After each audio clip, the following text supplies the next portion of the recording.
This is an important derivation in the second module called as the corollary acceleration. Corollary acceleration is nothing but the third component of the acceleration. Now this is the thing which are interested in finding out.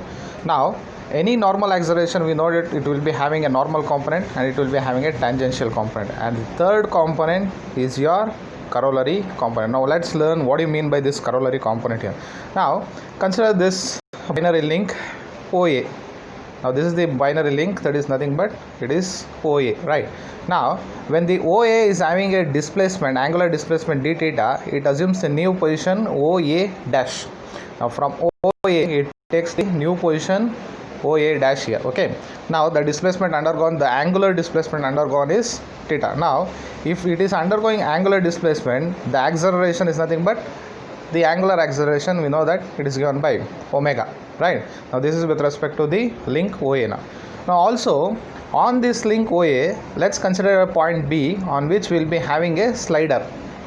Point B will be connecting to a slider here. Okay, now this slider will be having the ability to move along the link OA. Slider B, it moves on the link binary link OA. Now it will be having a sliding velocity. Now sliding velocity is nothing but similar to this slider will be having a linear velocity given by V. So your link OA will be having an angular velocity or angular displacement, so that angular velocity is given by omega, and this slider it moves along your binary link OA, so that it will be having a linear velocity V. So we have the linear velocity and we also have the angular velocity omega here.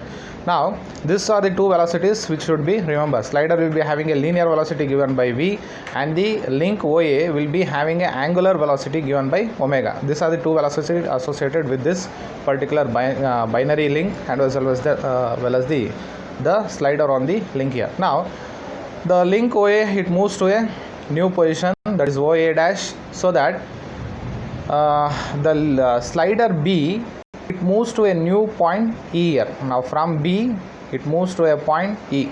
Now how this takes place, let's see here. The point from B to E takes place in three steps. First the point B moves to point C. Next the point C moves to point D. Next from D to E. Now these three parts which take place due to the following. I will be telling here later how it takes place here.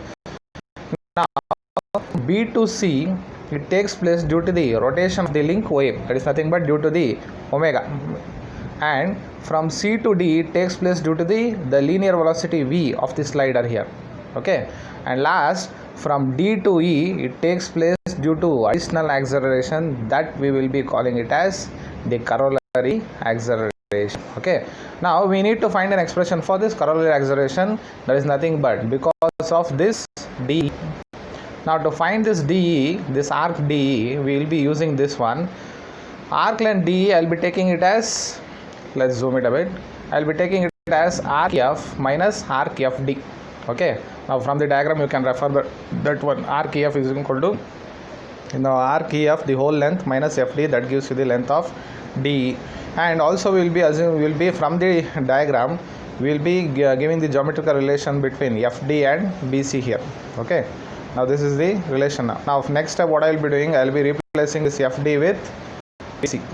Okay, now we need to find out this lengths, arc length of EF and arc length of BC. Now what we will be doing, I will be showing from the diagram here. First we need to have the length EF. Now see here, EF is nothing but this length. Now to find out this arc length from here to here, this length, what I will be doing is I will be taking this length OF and I will be multiplying this OF by the amount of angular displacement, that is nothing but d theta. Length into angular displacement, that gives you the particular arc length here. So that we will be having arc length of EF is equal to is nothing but OF, that the length OF multiplied by the angular displacement. Similarly for BC you will be multiplying the length OB, that is nothing but from the fixed link to the point of slider B, OB into d theta. Now we have given the geometrical relation here, that is nothing but FD is equal to BC, and also from this particular step I will be taking d theta as the common. We will be having OF minus BC into d theta. Now this OF minus BC from the diagram, let's see what is this OF minus let's say this thing, what is the relation? OF minus OB, will be having, this is the total length OF. From this we will be subtracting this one. The leftover is nothing but FB. I will be writing the same thing here, FB into d theta. Now we are also have the geometrical relation FB is equal to CD. So I will be replacing this FB by CD into d theta. Now what is this CD? Is nothing but CD. Let's see this one here now. From where to where? CD. Now CD has taken place because of what? Because of the displacement from C to D has taken place because of the linear velocity, that is nothing but V. Okay, now that we will be writing it as CD will be making it equal to V into dt. Okay, now next is this d theta. D theta is nothing but angular displacement. We will be making it as omega into dt, right? Now where this CD is equal to CD equals V into d theta and d theta is equal to omega into dt. Now remembering this two, I have to remember this equation. We will be substituting this two in this particular equation here. Okay, so that RDE, substituting that V into d theta, omega into d theta, I will be getting it as V into omega into dt square. We will be calling it as equation number 1 here. And V, you know that V is nothing but the linear velocity of the slider and omega is the angular velocity of the binary link over A. Also, by geometrical standard formula, in order to find the length of this arc DE, we have a standard formula, half into a raised to the power of c or AC into dt square. Now we will be calling this as equation 2 and this is equation 1 here.